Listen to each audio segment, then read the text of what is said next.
오늘 여러분들과 함께 말씀을 나눌 설교 제목은 6시 즈음 인생입니다.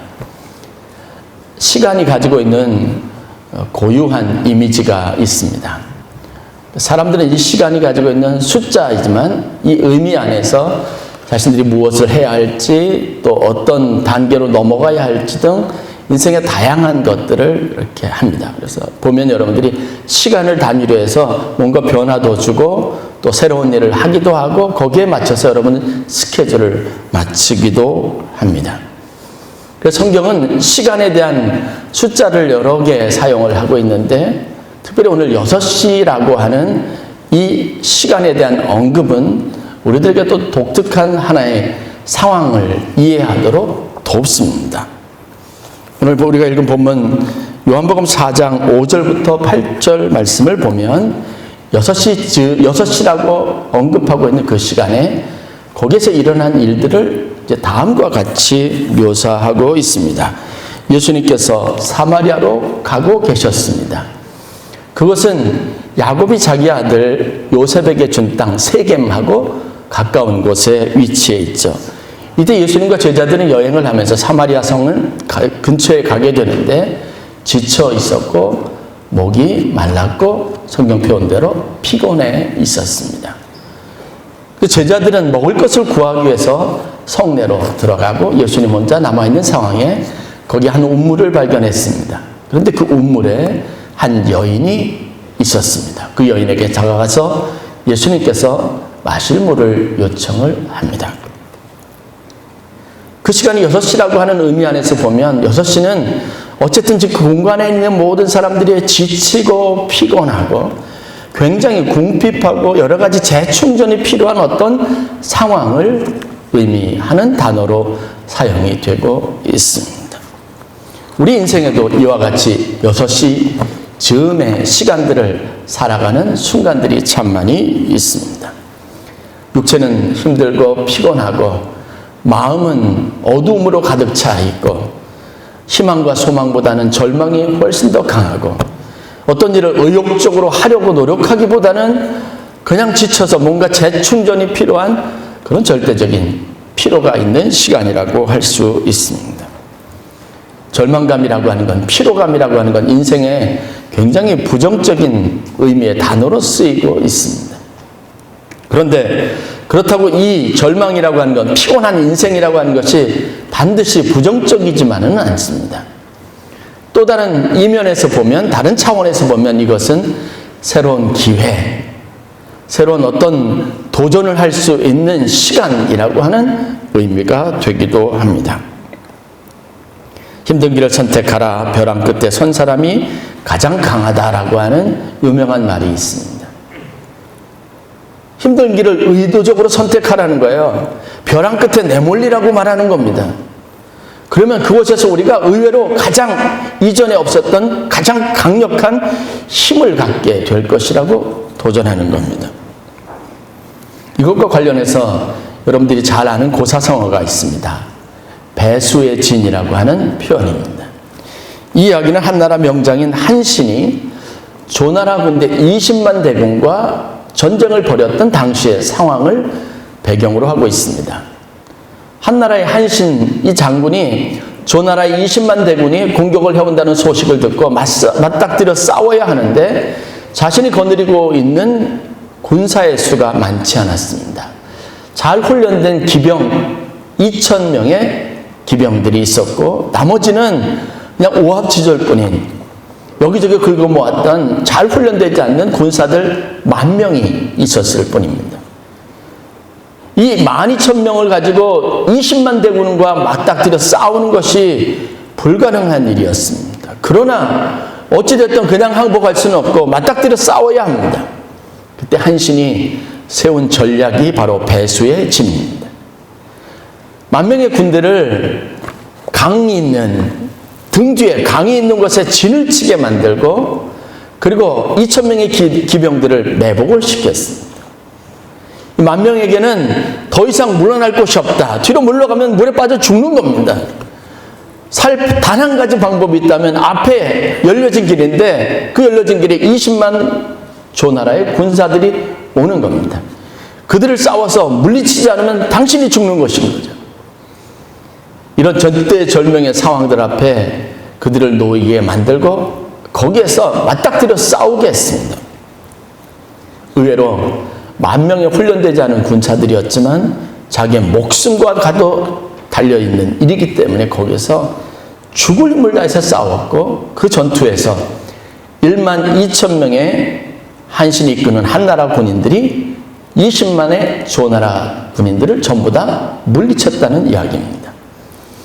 그래서 이것은 전쟁을 할 때 싸우는 유명한 전쟁 전략처럼 사용되고 있는 겁니다. 바로 배수의 진을 치라는 겁니다. 벼랑 끝에는 위험한 상황이 있습니다. 무엇을 시도할 수 있는 여러 가지 가능성도 많지 않습니다. 단 한 가지 눈에 보이는 아주 작고 힐날 같은 희망을 붙잡아야 되고 그것을 가지고 문제를 헤쳐나가야만 하는 절박함이 있습니다. 그런데 여러분, 그것이 의외로 우리를 강하게 하고 이전에 우리가 없었던 힘을 발휘하게 하는 특징이 있습니다. 오히려 위기가 기회가 된다고 하는 겁니다. 오늘 우리가 읽는 본문 말씀에도 이와 같은 똑같은 상황에서 한 절망적인 상황에서 하나님이 일으키신 놀라운 생명의 역사들에 대한 사실들을 기록하고 있습니다. 사마리아 여인이라고 하는 이 등장인물은 다른 복음서, 예수님의 행적에 관련된 이야기를 기록한 다른 책에는 기록이 되어 있지 않고 유독 요한복음에만 기록되어져 있는 이야기입니다. 그래서 어떤 사람들은 꾸며낸 이야기다라고 말하는 사람들도 있습니다. 그러나 요한복음 전체를 놓고 보면 요한복음에는 의외로 예수님이 어디를 갔고 어떤 사람을 고쳤고라고 하는 예수님의 행적과 관련된 기록이 많지 않습니다. 오히려 예수님이 말씀하셨던 말씀, 가르침, 교훈을 훨씬 더 많이 설명하고 있습니다. 그리고 요한복음 전체에 단 7가지 행적과 기적에 관련된 것만 소개하고 있는데 그 중에 한 가지가 바로 사마리아 여인 이야기인 겁니다. 그래서 요한복음은요, 예수님이 무엇을 했느냐보다 예수님이 어떤 분이고 예수님이 우리에게 무엇 때문에 세상에 오셨는지를 훨씬 더 많은 비중을 가지고 설명한 겁니다. 요한복음의 메시지 핵심은 뭔지 아십니까? 어떤 소망이 없는 인생도 운명의 깊은 나락에서 새로운 날을 절대로 꿈꿀 수 없는 불행한 인생도 예수님을 만나면, 예수님의 말씀을 들으면 살아날 수 있다. 예수는 곧 생명이시고 생명의 근원이시라고 하는 분명한 메시지를 가지고 있습니다. 모든 사람들이 다 지치고 피곤한 그 시간 6시, 시간이 어느 때인지 유대인의 달력을 따른 건지 로마의 달력을 따른 건지는 논쟁의 여지가 있지만 분명한 것은 그 6시에 예수님도 제자들도 다 피곤해 지쳐 있었고 사람들은 왕래하지 않았고 이 여인은 사람들의 눈을 피해서 은밀하게 그 시간에 우물을 찾아 나왔다는 것. 모두가 다 힘들어하는 시간이고 활동하지 않는 시간이라고 하는 분명한 의미를 가지고 있습니다. 그런데 이때 절망 속에 있었던 이 여인이 예수님을 만나는 겁니다. 이 여인은 우리가 아는 것처럼 좋은 이미지를 갖지 않는 여인입니다. 이 여인에게 그려지는 이미지라고 하는 것은 절망스러움, 슬픔, 부끄러움, 창피, 수치, 소외감, 고독감, 외로움, 이런 것들입니다. 사람들을 만나기 부끄러운 삶의 현실들을 가지고 있습니다. 떳떳하지 못한 거죠. 가정의 안락함을 알지 못합니다. 자기가 몸을 팔아서라도 하루하루를 생존해야 되는 절박한 상황 가운데 있는 사람입니다. 정식 혼인관계를 갖지 않고 남편이 6이다 라는 숫자 가지고 있는 의미처럼 이 여인은 환영받지 못하는 인생이고 존중받지 못하는 인생을 살아왔던 여인입니다. 마치 요한복음에 등장하는 다른 이야기처럼 태어나면서부터 아예 앞을 볼 수 없었던 맹인과 같은 불쌍한 사람이죠. 38년 동안 베데스다 연못가에 진을 치고 누군가는 치유를 받아서 걸어서 가고 누군가는 치유를 받아서 나아지는 것을 부러움 속에서만 바라보다가 그렇게 시간을 낭비하고 있었던 절망스러운 이 38년 된 병자와도 별반 다르지 않은 겁니다. 이미 죽어서 무덤 속에 갇혀진 나사로와도 별반 다르지 않은 불쌍한 사람들입니다. 성경은 그런 사람들의 인생, 그런 사람들이 살아가는 시간을 6시라고 말하고 있는 겁니다. 요한복음 19장에 보면 예수님이 빌라도에게 잡혔어요. 그곳에 가가지고 법정에 서서 그 다음에 거기에서 재판을 받는데 빌라도가 결국은 예수님에게서 어떤 죄의 흔적도 찾지 못했지만 사람들이 성난 군중들이 정치적으로 폭동을 일으킬까 봐 예수님을 내어줍니다. 니네들 마음대로 해라 라고 예수님을 내어주어서 십자가에 이제 조롱을 당하고 죽게 되는 시간을 6시라고 말하고 있는 거죠. 인생이 가장 힘들고 어려운 그 순간인데, 그러면 그 순간이 이 여인에게 기회가 된 겁니다. 아무리 힘들고 어려워도 성경은 우리에게 분명하게 예수 그리스도, 예수를 믿으면, 예수를 만나면, 그분의 말씀을 들으면 우리에게 새로운 기회가 될 수 있다라고 말씀하고 있습니다.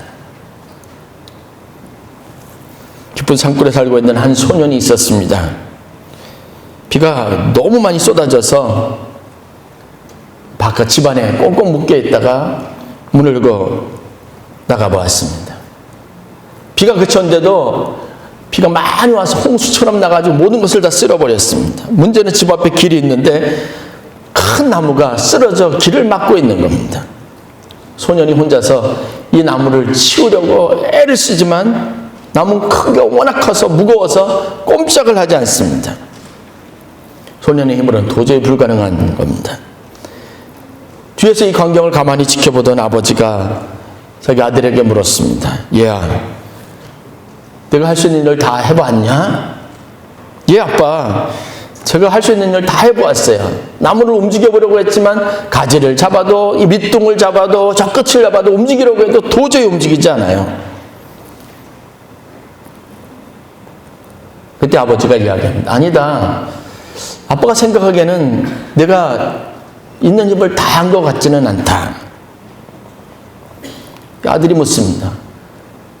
저는 있는 힘을 다 했는데 도저히 안 돼요, 아빠. 제가 하지 않은 게 뭐가 있어요? 라고 물었습니다. 그때 아빠가 대답합니다. 내가 하지 않은 게 한 가지가 있는데 너는 아빠에게 혹은 다른 사람들에게 도움을 청하지 않았지 않느냐. 이 이야기는 우리에게 시사해주는 바가 참 많이 있습니다. 우리가 무기력한 이유가 뭘까요? 우리의 마음속에 절망이 계속 커가는 이유는 뭘까요? 상황이 계속 힘들다고만 여겨지는 이유가 뭘까요?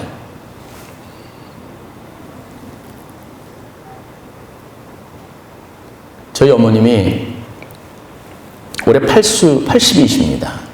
1940년생이신데 저희 어머님 나이 56대 아버님이 먼저 세상을 떠나셨습니다. 시골에서 농사를 짓는데 남자 인력이 하나 빠진다는 게 농사의 모든 걸 다 하시는 분인데 아버님이 돌아가시니까 남겨진 걸 다 뒤치다거리하고 농사를 하셔야 되고 뭐 그러는 거예요. 자식들은 다 팔아버리라고 하고 농사 이제 못 짓는다고 그렇게 만류하죠.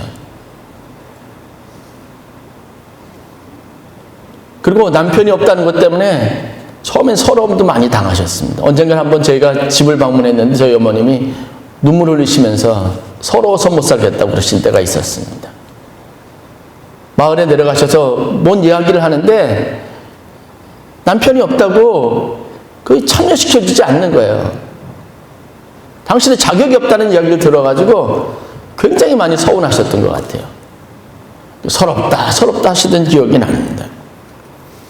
그런데 제가 생각하기에는 저희 어머님은 저희 아버님이 계실 때보다 그 이후로 지금까지 24년에서 25년 가까운 시간이 지났는데 굉장히 활발하고 생기 있게 생명력 있게 활동하고 계십니다. 그럴 수 있었던 중요한 이유가 뭐냐면 바로 예수님이 있었기 때문에 그래요. 저희 아버님이 돌아가시고 투병하시는 과정에서 저희 어머님이 예수님을 알게 됐습니다. 영접했습니다. 매일 새벽같이 기도하면서 슬프고 힘든 일이 있으면 그냥 하나님 앞에 가서 십자가 앞에 나가서 그렇게 울면서 기도하십니다. 그러면 마음에 위로가 있습니다. 하나님이 도와주시겠다고 하는 음성이 분명하게 들리는 거예요. 내가 있지 않느냐? 내가 있지 않느냐? 몸이 아프시면요, 자식들이 다 떠나 있으니까 서로 없기도 한데, 그러면 누워서 기도하십니다. 아픈 데다 손을 대고 기도하면 희한하게도 그 다음날 일어나면 아픈 것이 괜찮아지고. 그래서 저희들이 가면 예수님이 계셔서, 예수님이 나와 함께 하셔서 그 얘기를 늘 하세요. 활력이 있습니다. 80이 돼도 여전히 교회를 봉사하시고, 여전히 새벽기도 나가시고, 여전히 자식들을 위해서 뭔가 하려고 애를 쓰시고 건강하세요. 뭐가 차이가 있습니까? 아무리 절박하고 다급한 상황 가운데 있어도 예수님을 소유한다는 것은 참 놀라운 축복입니다. 이 여인에게 주님께서 말씀하신 것이 무엇입니까? 내가 주는 물을 마시면 영원히 목마르지 않는다는 겁니다. 마셔도 갈급하고 또 목마르고 또 마르고 인생에 나아질 것 같은 소망이 전혀 없는 이 여인에게 예수님이 생수가 되셨던 겁니다. 성경에 보면 놀라운 것은요, 요한복음 4장 말씀을 읽어보면 이 여인은 사람들이 낯을 피해서 도망다니는 여인이었습니다. 밤이 그가 활성화할 수 있는 시대에 사람들이 바깥을 나들지 않고 거리에 아무도 없었던 인적이 드문 시간 자기가 활동할 수 있었던 여인이었는데, 보면 예수님을 만나고 난 다음에 이 여인이 마을로 들어가서 사람들이 많이 모이는 장소를 찾아가서 자기가 들었던 이야기를 전했다라고 기록하고 있습니다. 이 소문을 듣고 사람들이 예수님께 나왔고 예수님은 그들을 가르쳤습니다. 그리고 성경의 이야기 분명한 증언은 그들이 예수님의 가르침을 받아서 많은 사람들이 예수를 믿고 따르게 되었다라고 말하고 있습니다. 이 여인이 할 수 없었던 일들을 하게 됐어요. 예수님을 만나는 것이. 그래서 절망의 시간 6시에 그 우물가로 나온 것이 이 여인에게 기회가 되었다고 하는 사실입니다. 저희 장인 장모님도 계시지만 한 분은 대장암을, 한 분은 심장질환을 때문에 인생 후반기 어려움을 겪기도 하셨어요. 그런데 다 극복하셨습니다. 지금도 교회에서 열심히 봉사하시면서 열심히, 장인어른 장로님으로 주차의 안내위원을 지금도 하십니다. 장모님은 주와 교회에서 뭐 봉사하는 일이 있으면 바자회 한다 그러면 열심히 나가서 하시고, 매주 월요일 날 청계산에 올라가셔서 권사들이 모여서 기도하는 기도 모임에 참석하십니다. 생명처럼 여기는 거예요. 투병을 오래 하시고 몸이 약하신 분이라서 그런 활기를 갖지 못하시는 분인데 활기를 가지셔요. 저는 분명히 믿습니다. 예수는 우리 인생에 생기가 되시고 바람이 되시고 능력이 되시고 우리를 새롭게 하시는 분입니다. 육체의 힘을 다 잃어도 괜찮습니다. 그분이 우리 안에 계시면 우리 영혼은 기뻐할 수 있습니다. 성경이 우리에게 증거하고 있는 분명한 진리가 바로 여기 있습니다. 아무리 인생의 절망적인 순간에 이르더라도 6시 즈음의 시간들 지치고 피곤한 삶을 살더라도 주님의 말씀이 우리 귀에 들려지고 주님이 우리에게 새로운 소망으로 품어지면 우리 안에 새로운 생명의 역사가 일어나고 그 벼랑 끝에선 우리의 절박함이 인생의 새로운 변화의 기회가 된다고 하는 사실입니다. 요한복음 5장을 보십시오. 6월절 명절에 대해서 많은 사람들이 모여들었습니다. 전국 각지 여러 나라, 이방 나라에 흩어졌던 유대인 출신들이 자기 자녀들을 데리고, 할례받은 자녀들을 데리고 전부 모여들었습니다. 절기가 되면 그곳은 예루살렘 성은 온통 큰 축제가 일어나고 거기에 있는 많은 사람들은 물질적인 이득을 취하고 사람들이 즐거움 가운데 있습니다. 그런데 그것 중에 소외된 한 장소가 있었습니다. 거기가 어디입니까? 베데스다 연못가입니다. 그곳에 모여있는 사람들에 대해 성경은 이렇게 말합니다. 요한복음 5장 3절 말씀, 많은 병자들, 맹인, 다리 저는 사람, 혈기 마른 사람들이 누워 물의 움직임을 기다렸다. 꼼짝 못하고 자기 의지로 아무것도 할 수 없고 늘 그런 육신의 절박함 가운데 있었던 사람들이 사람들의 즐거움과 축제와 음식의 풍성함과 사람들이 즐기는 축제 현장에 참석하지 못하는 그들이 외로움과 고독 속에서 그곳에서 단지 하나의 기적을 바라보고만 있었다고 말합니다. 그들은 6시쯤에 피곤하고 지친 인생들입니다. 그런데 거기에서 주님을 만났습니다. 예수님이 기회였습니다. 그 기회를 붙잡았습니다. 그리고 처음으로 자신이 사용하지 않던 2다리를 사용해서 걷게 되었습니다. 요한복음은 우리에게 그 메시지를 전합니다. 나사로 이야기는요, 이미 죽어서 4일이 지났고 그 돌문을 움직이자 시체 썩는 냄새가 진동하는 만큼 사람이 부패하였다 할지라도 예수님이 함께 하시면, 예수님의 생명의 말씀이 그것이 있으면 그 죽은 육체에도 예수님이 생기를 불어넣어 주시면 다시 살아날 것이라고 하는 사실을 우리의 믿음으로 삼도록 도전하고 있습니다. 이제는 운명은 피할 수 없습니다.